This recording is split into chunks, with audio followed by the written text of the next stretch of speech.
तो दोस्तों आज आपको मैं एक चीज़ बताऊंगा, शायद आप लोगों को पहले पता हो कि ना हो। गांव वाले लोग हैं जो काश्त करते हैं उनको तो पता होगा, मेरे शहर वाले भाइयों को बहुत ज़्यादा कम पता होगा कि इसमें जो दाना पैदा होता है वो खुदा की क्या तकनीक है, कैसे दाना पैदा होता है। ये आप देख रहे होंगे कि इसके ऊपर ये जो बुर है इसकी, ये देख रहे हैं आप, बाल हैं। ये बाल गुर्दे का जो दर्द है ना उसके लिए भी बहुत ज़्यादा फ़ायदेमंद है। अगर इसकी चाय बना के इनको बॉयल करके पिया जाए ना तो जो गुर्दे का दर्द है उससे आराम मिलता है, उससे सुकून मिलता है। और भी काफ़ी सारी जो बीमारियां उनके लिए ये डॉक्टर हैं, हकीम हैं, वो बताते हैं।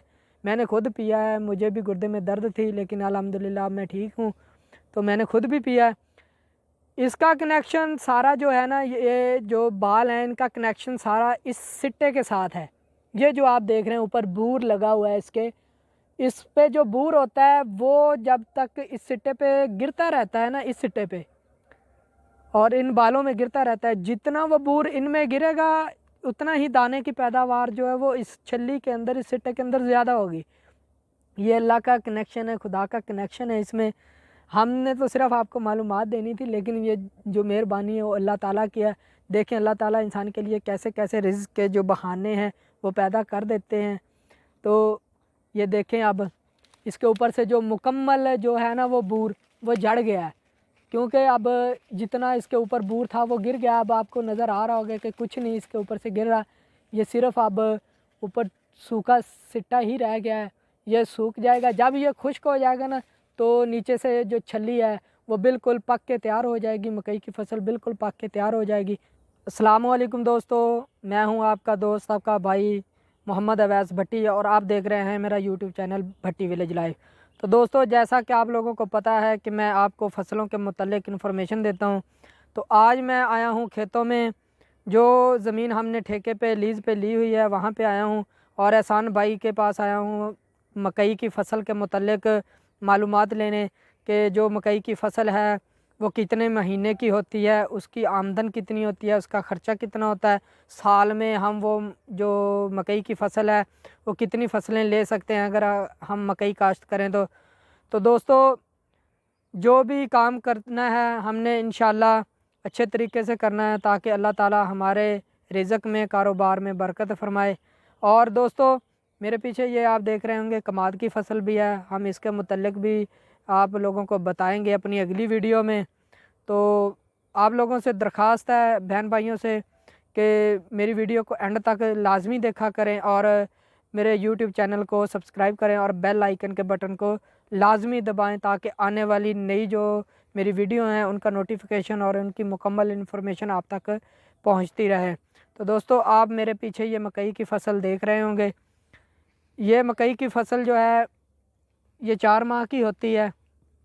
तो बाकी की जो मालूमात है हम एहसान भाई से लेते हैं कि ये जो उन्होंने मकई की फ़सल काश्त की है कितने महीने में ये तैयार हो जाती है। अल्लाह, ये मकई की फ़सल बहुत अच्छी है फ़सल।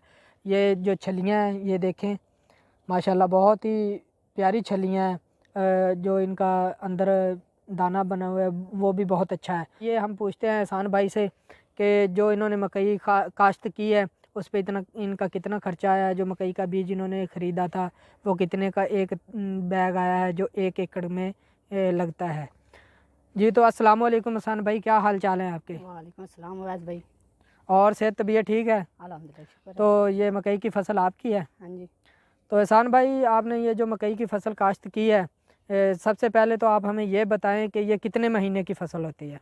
ये 4 महीने की फसल है भाई। 4 महीने की फ़सल है। तो साल में अगर हम मकई काश्त करें तो साल में हम कितनी फ़सलें ले सकते हैं? यानी कि मिसाल के तौर पे हमने मकई काश्त की है, इसके ऊपर से अब जो आप इस मकई को काटेंगे इसके ऊपर दोबारा जो आप काश्त करेंगे इस ज़मीन में, तो क्या चीज़ काश्त करेंगे? आलू गड्ढेंगे। आलू। अच्छा, तो यानी कि आलू, और आलू के बाद मक्की फिर आएगी मक्की। यानी कि आपके कहने का मतलब है कि एक साल में 3 फसलें ले सकते हैं, 2 फसल मकई की, 1 फसल आलू की। हाँ जी। तो एहसान भाई जो आपने इसमें बीज लगाया है वो एक बैग कितने का आया है? 10 से 12 हज़ार। 10 से 12 हज़ार रुपये का। और जब आपने ये ज़मीन इसकी तैयार की है मकई काश्त करने के लिए, तो आपने इसके नीचे कौन कौन सी खाद डाली है? डीएपी और यूरिया की 1 बोरी 1 एकड़ में। 1 एकड़ में 2 बोरियाँ डाली हैं, यानी 1 बोरी डीएपी की और 1 बोरी यूरिया की। तो एहसान भाई ये जो खाद है वो डालना लाजमी होती है पहले काश्त करने के लिए? जी, इसलिए तो छली तो तुझे देखो ना, देखो ये सारी डीएपी दी है कि कमाल। माशाल्लाह माशाल्लाह। और जब पहला पानी लगाते हैं इसको, यानी कि जब पहली बार जो खाद लगाते हैं इसकी काश्त के बाद, पहले तो आपने डीएपी और यूरिया डाल ली ना, उसके बाद जब आप इसको 15 या 20 दिन के बाद कौन कोई खाद डालते हैं, वो कौन सी खाद डालते हैं? सिर्फ यूरिया 4 थैलियां होंदियां 4 पानियां दे विच। यानी 4 बोरियां 4 पानी में आपने इसको लगानी है। तो टोटल इसको कितने पानी लगते हैं एक फसल को, इसके जब आप काश्त करते हैं तब से लेकर इसको काटने तक, यानी इसके मुकम्मल पक जाने तक? गर्मियां दे और हिसाब होंदा है, गर्मी ज़्यादा होंदी है फिर हाँ जी। ते ए सर्दियां दा कोई और हिसाब होंदा है, इन्हें कम पानी लाए जाते हैं। यानी कि लेकिन गर्मियों में डेफिनेटली कितना पानी लगा सकते हैं? जो आप फाइनल इसको पानी लगाते हैं गर्मियों में कितना पानी होता है इसको? तकरीबन 15 पानी लग जाते हैं। 15 पानी लग जाते हैं। और सर्दियों में? सर्दियों में 8-10 पानी लग जाते हैं। यानी कि 8-10 पानी लगा के फसल तैयार हो जाती है। और आजकल मकई का रेट क्या चल रहा है? आजकल तो है 28-29 होता है। माशाल्लाह, यानी कि बहुत अच्छा रेट है फिर तो आजकल की जो मकई हम काश्त करते हैं इसकी एवरेज कितनी होती है 1 एकड़ की? इसमें से कितनी निकल जाती है? गर्मियां दे जी मक्की गड्डी सी 140 मन निकली सी किलो। माशाल्लाह ते माशाल्लाह। इस बारी सर्दियां थोड़ा कम होंदा ने, यानी सर्दियों में 100 मन तक पहुंच जाती हाँ है। इंशाल्लाह पहुंच जाए। तो एहसान भाई, इसको जो मैंने सुना है कि इसके तने में जो दवाई डाली जाती है उसको फ्यूराडान कहते हैं, वो एक थैली कितने की आती है? एक बैग एक थैली कितने की आती है? 1500 पहले तो 800 की आती थी, अब 1500। यानी 1500 रुपये की होगी है 1 एकड़ की। हाँ और जो इसमें बीज लगता है वो जो 10 केजी की एक थैली यानी एक बैग आता है वो 10,000 से 12,000 रुपये का आता है, तो वो 1 एकड़ में ही लगता है एक? हाँ जी, 1 एकड़ पे लगता है। ठीक हो गया। और इसके बाद जो आपने इसमें डाली है फ्यूराडान, वो कितनी डाली जाती हैं इसको, जो इसके तने में डाली जाती है वो दवाई? एक थैली होंदी है 1 किलो वास्ते। यानी कि वो कितनी बार डाली जाएगी? वो सुंडी ने वेख के बीमारी ने वेख के पाई जाती, वैसे तो 2 बारी पाई जाती, लेकिन ज़्यादा सुंडी हो तो फिर 3 बारी पा लेंगे। सही हो गया। तो उसके अलावा कोई स्प्रे वगैरह भी करते हैं? हाँ स्प्रे करते हैं एमामेक्ट। एमामेक्टन।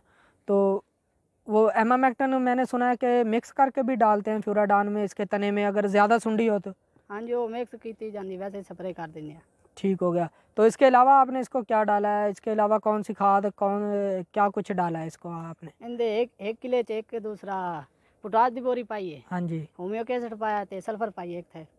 ठीक हो गई। यानी आपने माशाल्लाह काफ़ी खर्चा किया। हाँ तो जी, दोस्तों आप मेरे पीछे देख भी रहे होंगे कि इतना खर्चा भाई ने किया है, तो ये उसके समरात भी माशाल्लाह अच्छे हैं। ये देखें कितनी प्यारी छल्ली है, कितनी बड़ी है माशाल्लाह। एहसान भाई, आप एक छल्ली से पर्दा उतार के दिखाइएगा ज़रा हमें, दाना हमने देखना है कि इसका जो दाना है वो ये कितना भी बन। ये आज दूध चली है, तकरीबन इन्हें लाया जाना 10 दिन। यानी 10 दिन में ये तैयार हो जाएगी? हाँ जी इंशाल्लाह तैयार हो ये देखें भाई की माशाल्लाह मकई की जो फसल है बहुत अच्छी है। अभी ये दोधी है, अभी तो ये यानी कि जो भून के खाने के काम आएगी, जो हम बहुत शौक़ से खाते हैं इसको भून के। तो माशाल्लाह भाई की फसल बहुत अच्छी खड़ी है। भाई की उम्र तो कम है लेकिन माशाल्लाह तजर्बा अच्छा है। तो ये जो सारी फसल आपने काश्त की हुई है इसके मुतल्लिक जो इन्फॉर्मेशन है वो आप अपने तजर्बे से करते हैं या आपको कोई गाइड करता है? बड़ा भाई है वो गाइड करता है। यानी कि भाई वो आपकी हेल्प करते हैं? हाँ कभी कभी आता है इधर, तो वो आपको हेल्प करते हेल्प हैं? कर जाता है। तो ठीक हो गया। तो एहसान भाई, अब जो आपने ये मकई काश्त काटनी है इसके ऊपर से आपने आलू काश्त करने हैं, हाँ जी आलू आलू के बाद आप फिर मकई काश्त मक्की करेंगे। तो एहसान भाई, इस ज़मीन का जो ये लीज़ पे ली हुई है, ठेके पे ली हुई है, इसका कितना ठेका है? 1 लाख रुपया। 1 एकड़ का 1 लाख रुपया? हाँ जी, तो इतना खर्चा करके बचत क्या आती होगी? रब दे रहा है ना। जी तो दोस्तों, उम्मीद करता हूँ आप बहन भाइयों को मेरी वीडियो पसंद आई होगी, और जो मैंने इन्फॉर्मेशन दी है अगर उसमें कोई गलती कोताही हो गई हो तो कमेंट में मुझे ज़रूर बताएं। तो एहसान भाई, आपके टाइम का बहुत ज़्यादा शुक्रिया जो आपने हमें वक्त दिया। तो दोस्तों मैं भी अब जाता हूँ घर को। जानवर रखे हुए हैं मैंने माशाल्लाह 7-8, तो वक्त अच्छा गुजर जाता है। बस यही दुआ है कि अल्लाह ताला चैनल ने सब्सक्राइब करो और वेख्या करो चंगी तरह वीडियो, समझा करो कि कह रहा है, किस मकसद दे विच बोल रहा है, लेकिन लाइक और बेल ਨੂੰ लाजमी दबाइयो। ओके, खुदा हाफिज़। माशाल्लाह माशाल्लाह। थैंक यू एहसान भाई, आपके टाइम का बहुत ज़्यादा शुक्रिया। तो दोस्तों आज की इस वीडियो के साथ अपने भाई अपने दोस्त मोहम्मद अवैस भट्टी को दीजिए इजाज़त। उम्मीद करता हूँ आप दोस्तों को, बहन भाइयों को ये वीडियो ज़रूर पसंद आई होगी। अगर मुझसे कोई गलती होगी है तो उसके लिए मैं माज़रत चाहता हूँ। तो दोस्तों, आखिर में एक बात ज़रूर कहूँगा कि अपना, अपने घर वालों का, अपने दोस्तों का, जो आपके साथ मुखलिस हैं, उनका ज़रूर ख़्याल रखें। मुश्किल वक्त में उनका साथ दें। इसी वक्त वो आपसे नाराज़ भी हो जाएं, मुखलिस हों तो उनको ज़रूर मनाएं। तो एंड पे एक और गुजारिश है कि अपने सलाब मुतासरीन बहन भाइयों की मदद ज़रूर करें। अल्लाह ने उन पे मुश्किल वक्त डाला है, अल्लाह हमें ऐसे मुश्किल वक्त से बचाए। आपसे दरख्वास्त है कि उनकी हेल्प भी ज़रूर करें। ये जो आप मैं जहाँ पे मैं खड़ा हूँ, ये भी दरिया का इलाका है, दरियाए रावी का इलाका है। यहाँ पे भी बहुत ज़्यादा अफवाह थी कि पानी आ रहा है, पानी आ रहा है। ये जो मैं मकई आपको दिखा रहा हूँ, ये दरिया के बिल्कुल ऐसा समझ लें कि यहाँ पे दरिया पहले चला करता था। अपने भाई मोहम्मद अवैस को दीजिए इजाज़त। एक नई वीडियो, एक नए टॉपिक के साथ मैं आपसे इंशाल्लाह जल्द मिलूँगा।